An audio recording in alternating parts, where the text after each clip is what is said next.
about some of the ways that Swansea University contributes to education for sustainable development. First of all, a little bit about our university, which we're rather proud. It's set in the lovely Swansea Bay, and the university's foundation stone was laid by King George V on the 19th of July 1920, when 89 students, including 8 female students, enrolled. In 1947, there were still just 2 permanent buildings on campus, and the then principal had a vision for a comprehensive single-site university campus. Since then, we have added Student Village, South Wales Miners Library, Taliesin Art Centre opened on campus in 1984, and the Regional School of Nursing transferred to Swansea in 1992. The College of Medicine opened in 2001, and the Technion Digital was completed in 2005. Then 2 years later, the University operates the Institute of Life Science, which commercialises the results of research undertaken in the College of Medicine. And in January of this year, we opened our second Institute of Life Science. The upshot of that is that at any one time this year, 2012-2013, we have in excess of 8,000 undergraduates on campus.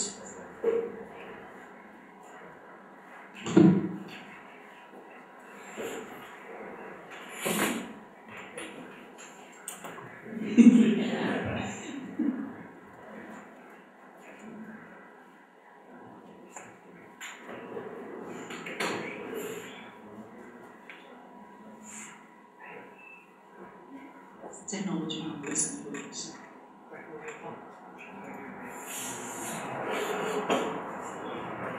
I'll move on anyways. We can catch up with it. Universities have an important role to play in the promotion and practice of sustainability, and Swansea likes to think that it's in the forefront of this in the UK in certainly ways.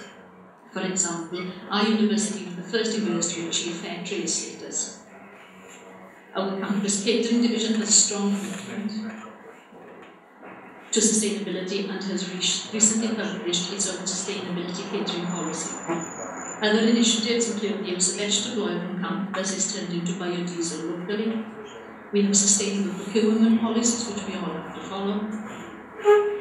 And sustainable practices are incorporated into new buildings, for example, a geothermal exchange unit in the Institute of Life Science building.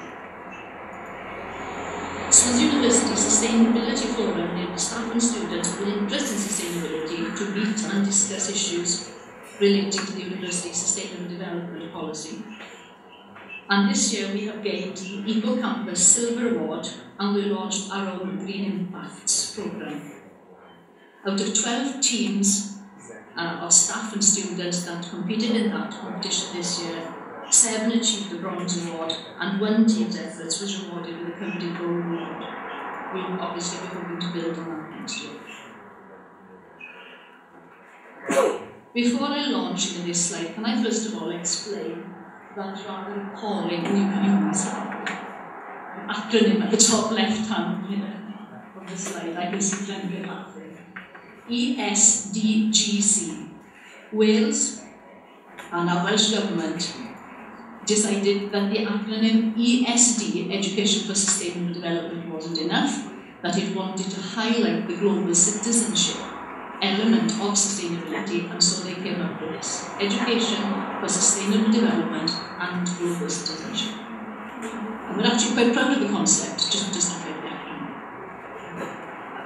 Swansea, as a teaching and research-led university, recognises that it has a responsibility to mainstream ESDGC throughout all its activities, and it also realises that to do that within the curriculum will possibly be its greatest challenge. It's an approach which impacts on the university's entire curriculum and management. Supported by the Welsh Assembly Government, the university now hosts the Secretariat for the Regional Centre of Expertise, Cymru Wales. This based at Swansea will help organisations and individuals across Wales to research, develop and promote high quality education for sustainable development and global citizenship. to mainstream uptake and impact, and ensure a more sustainable future for people and environment of Wales and beyond. So how do we measure our success? Well, I'm sure you'll agree that we can't just launch into these things, we do actually find some way of measuring this. And we've been recently involved in a baseline exercise and worked with another Welsh higher education institute to develop a tool for measuring education for sustainable development and global citizenship in HE curriculum. We're hopeful this will be disseminated across Wales in the near future, and this should aid the development of a Wales-wide picture of teaching for sustainable development.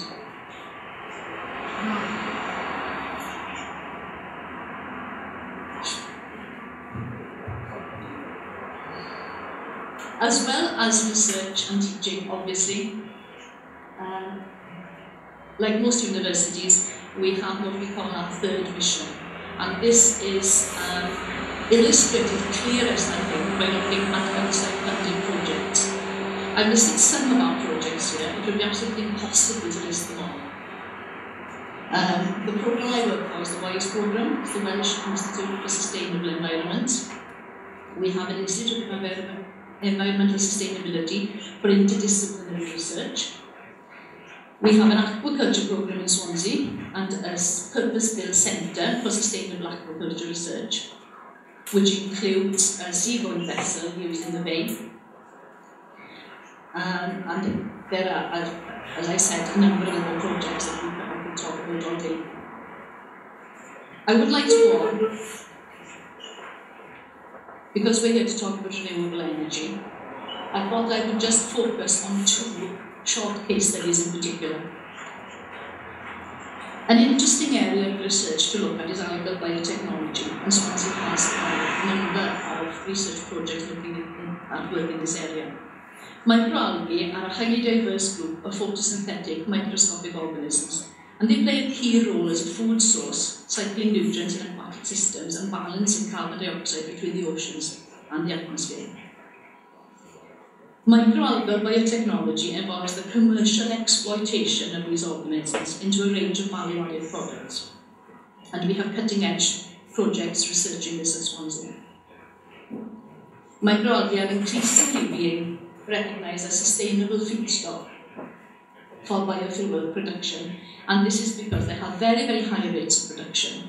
They have very high lipid and fat content, and they can be, which can be very easily turned into biofuel on an industrial scale. Microalgae can also be used for bioethanol, and we have an on-algae project which aims to reduce carbon dioxide emissions and dependency on unsustainable energy sources, which is a collaborative project ranging across the whole of North West Europe. And please don't ask me anything about the science behind that, because I don't know anything at all about it.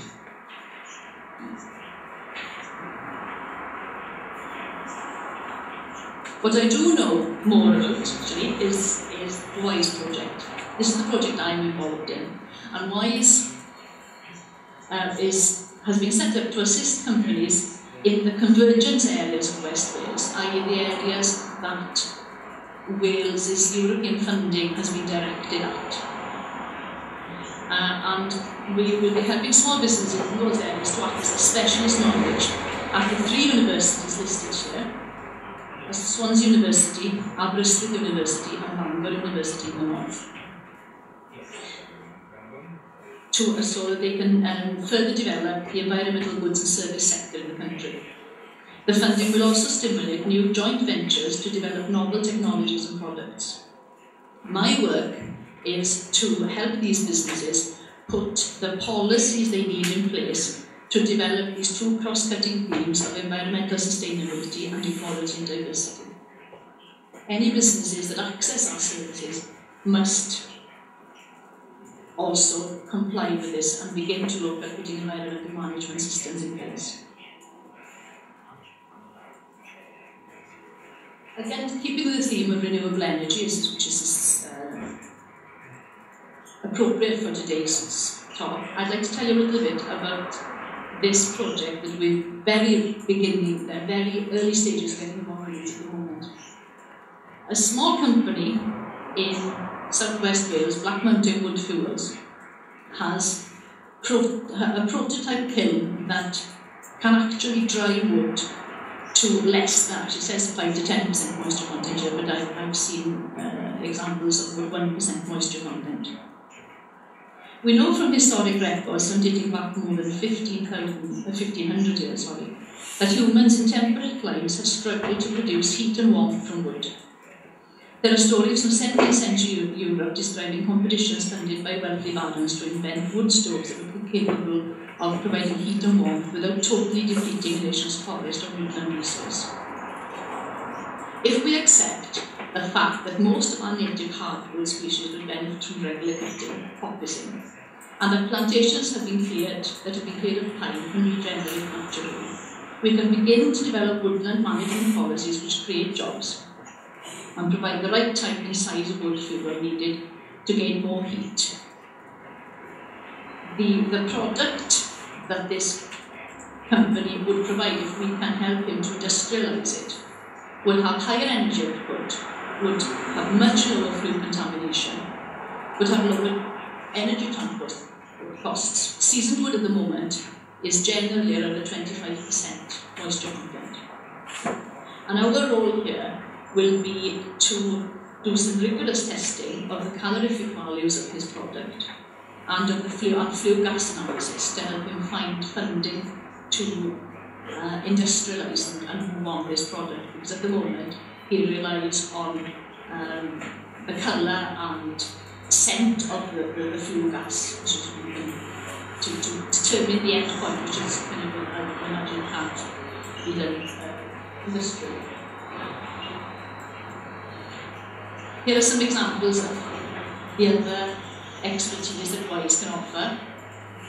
We can do some geophysics analysis, reconstruction of past environments. We can help the public understanding of science, and much more. This is just a small piece.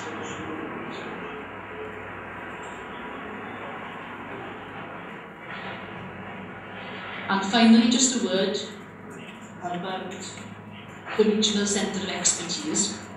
Around the world, these regional centres of expertise in education for sustainable development have been set up to promote the decade of education, the UN decade of education, which we're actually halfway through at the moment. The unique characteristics and focus of the RCE in Wales will be its research and development function.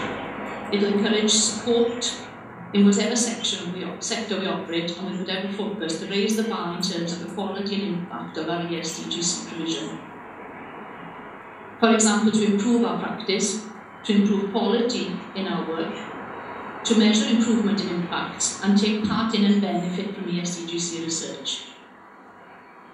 We have set up a food working group which has produced a topic paper and has held a national event focusing on education for sustainable food.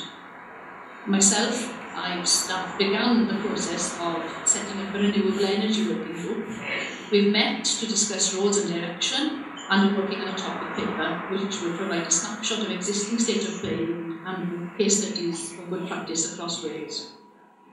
And at the moment, well, certainly when we come back after the Easter break, discussions with interested individuals and organisations have just begun to set up a global citizenship working group.